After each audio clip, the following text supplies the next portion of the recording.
So joining us this morning to weigh in on the expanded curfew and the arrest of a migrant teen suspected of shooting a suspect in Times Square is Manhattan Borough President Mark Levine. So good morning, Borough President. Good morning, Hazel and Dan. Good morning. So let's talk about this. 20 more shelters are being added to this curfew. Are you supportive of expanding them to all the migrant shelters, this curfew? Well, this kind of policy is in use in general at homeless shelters, and it's been in place at a few of the migrant shelters.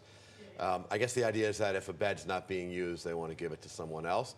But I would be very concerned about people who work on late shifts, who may not come home by 11 p.m. It would be so counterproductive if people were blocked from doing a job, which would allow them to become self-sustaining by this policy. So there has to be exceptions in place, reasonable accommodations. I certainly hope and expect that will be the policy going forward. But what is the point of the curfew, right? The curfew is in response to what was a few high-profile migrant crime issues. Is a curfew going to deter crime from happening with any population, right? Because the crime that we saw in terms of the Times Square police officers and the shooting happened before 11 p.m. Actually, this policy was rolled out in some shelters about 3 or 4 weeks ago. It's now being expanded to a larger number. Yeah. So I don't think it's exactly a response to public safety. The city has cited the need to manage beds so that if a bed's not being used, it can be given to someone else. It's pretty much all they've said. So I'm not sure if it's exactly a safety consideration or not. I want to emphasize something the mayor said. The vast majority of these migrants are here to make a better life, to escape horrible conditions in their home country, and to work. I speak to them all the time. Question number one, how can I work? And that's going to be very good for our economy. Good. What do you think about how Alvin Bragg, the DA, handled the case, not holding the suspects with bail? Well, I don't know all the deals of the investigation. I think Alvin Bragg is taking this very seriously.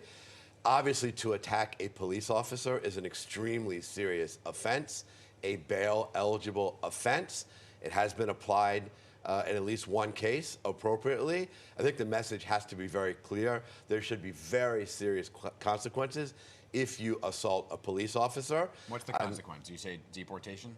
That is on the table. Ultimately, you have to go through the legal process. But for a crime of this magnitude, that should be on the table. All right, let's talk about the other big issue happening in your borough. We just highlighted housing and rent prices that are skyrocketing through the roof, right? Obviously, you know this. There's this affordable crisis problem in New York City, not only finding affordable housing, but also just building affordable housing. So you're making some changes. You're going to Albany to push for some things. What are you pushing for?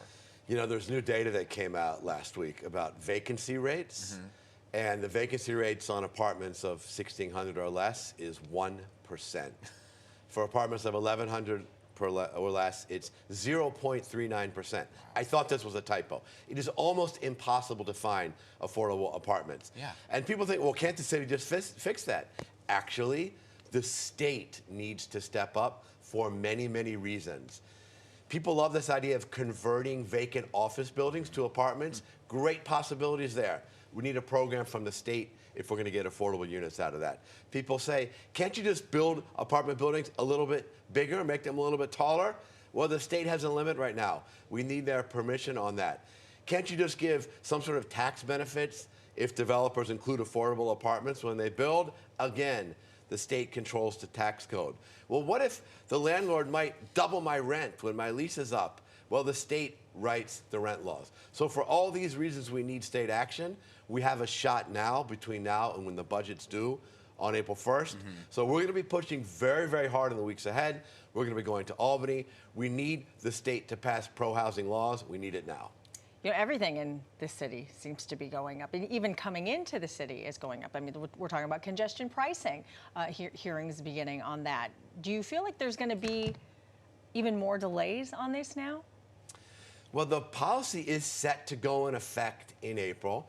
There's still a hearing period open for the next few weeks for the public to weigh in, but there's a lawsuit pending in New Jersey that could push this back.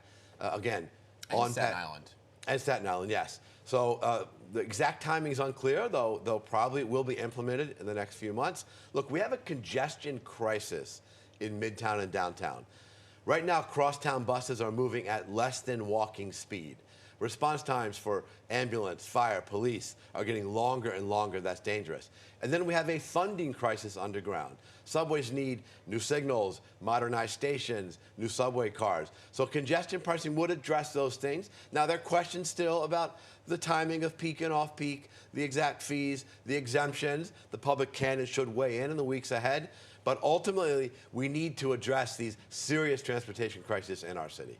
All right, we're going to leave it there. Lots to talk about. Keep us posted on that trip to Albany. You got it, You're pushing Dan. for the affordable housing because it's such an important topic. Thank you. Great to Thank see you, you. Hazel.